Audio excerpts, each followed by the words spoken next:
Welcome to one more video.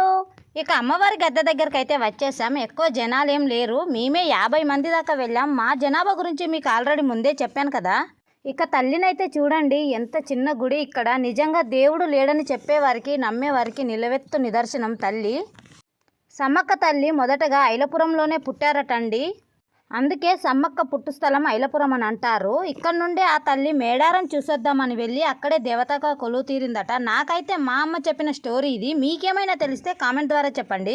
నిజం చెప్పాలంటే ఈ మొక్కు మా అమ్మది. మా అమ్మ నా చిన్నతనంలో నన్ను తీసుకెళ్ళింది. ఇప్పుడు నా పిల్లలు 10 ఇయర్స్, ఇక మీరే అర్థం చేసుకోండి. ఈ మొక్కు కూడా మా పెద్దబ్బాయి కోసమే మొక్కిందటండి. ఇక మేమంతా ప్రదక్షిణలు చేసుకొని సమ్మక్క తల్లికి మొక్కులు అప్పచెప్పి గొర్రెను జడత పట్టేశాం. మా అమ్మది 10 ఇయర్స్ మొక్కు కదా, మామూలుగా జడతనిచ్చేస్తే తను సమ్మక్క తల్లి ఎలా అవుతుంది చెప్పండి. తనకు కావాల్సినవి తను పెట్టించుకున్నాకే జడతనిచ్చింది. అంతే వీడియో. Bye bye.